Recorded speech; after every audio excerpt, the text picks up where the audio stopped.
Bonjour et bienvenue sur État de veille. Aujourd'hui le thème c'est être parent. Je reprends donc la distinction d'Albert Memmi, être fils ou l'art de recevoir, être père, l'art de donner. Donner mais quoi? Ça sera bien sûr ce que je vais développer lors de la conférence. Alors peut-être êtes-vous étonné de voir ce thème être parent dans un cycle qui est les blessures du manque. Mais si, parce que être parent, c'est d'abord avoir le regret de ne pas avoir une baguette magique qui permettrait de faire l'économie de frustration et surtout d'un sentiment d'impuissance.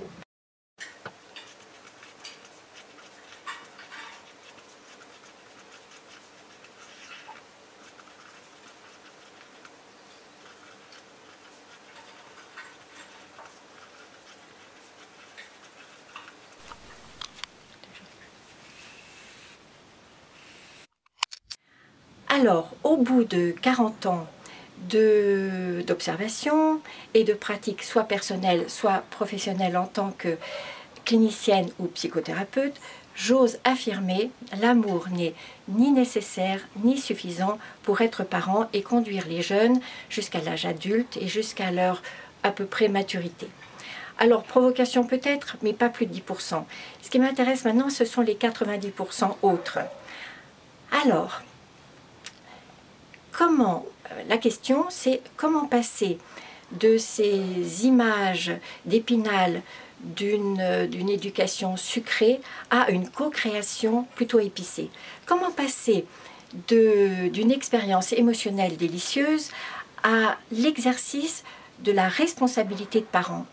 Comment prendre du recul par rapport à une culture qui voudrait d'abord la satisfaction des désirs au respect des besoins. Comment alterner entre papa et père, maman et mère.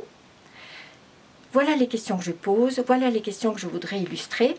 Mais pour moi, être parent, c'est plutôt être le héros d'un western avec attaque de la diligence à tous les moments.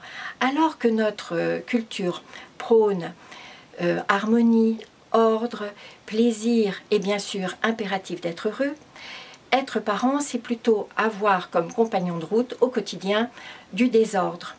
Être parent, ça veut dire évidemment avoir cette audace et avoir cette capacité de maturité, de solidité pour supporter les tempêtes, la frustration, les crises, les colères et bien sûr les conflits et encore une fois au quotidien. Bien sûr, être parent, c'est partager de la tendresse, partager des moments délicieux, d'état de grâce, mais pas que. Et donc ma question c'est comment nous équiper, comment choisir le bon cheval pour ce western et quel titre donner à ce western-là.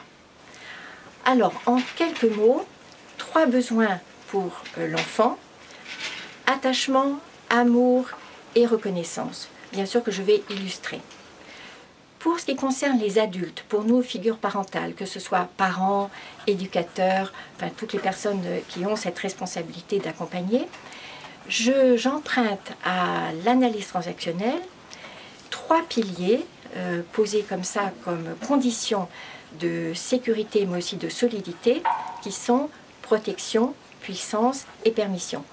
Dans la conférence, je partirai de ce que nous appelons les troubles de la petite enfance, les troubles du sommeil, les pleurs, les troubles de l'alimentation, puis ensuite, pour les plus grands, les troubles de la scolarité ou de l'apprentissage scolaire, pour renforcer donc ces 3 piliers et voir comment nous pouvons nous y appuyer solidement. Les besoins des figures parentales, ce sera soutien bienveillant, partage de l'expérience et bien sûr aussi droit à l'erreur. Pour conclure, je voudrais juste revenir au génie et à la puissance de notre mère à tous qui est Françoise Dolto, juste pour bien illustrer le détour que je fais plutôt par rapport à cet amour qui serait comme une sorte de clé universelle. Je reprends cet épisode évidemment que j'ai un petit peu aménagé. Françoise Dolto reçoit donc les parents d'un petit Antoine de 6 ans qui fait pipi au lit. Et bien sûr, la question des parents, c'est pourquoi est-ce qu'Antoine fait pipi au lit? Et le génie de Françoise Dolto, c'est de se tourner vers Antoine et de lui dire les raisons pour lesquelles tu fais pipi au lit, ça ne regarde personne. Nous sommes là, nous adultes, pour toi, pour t'aider à grandir, non pas donc pour supprimer le symptôme, mais je reprends son discours, mais toi, Antoine, tu as besoin sans doute d'être accompagné et nous sommes là pour ça. Et ma conclusion, elle est toujours de la sobriété de 4 mots qui éclaire finalement le fil rouge de mon travail, qui est enfant respecté, enfant respectueux.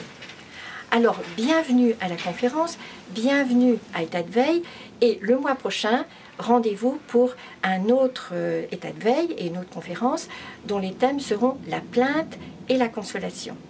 À bientôt.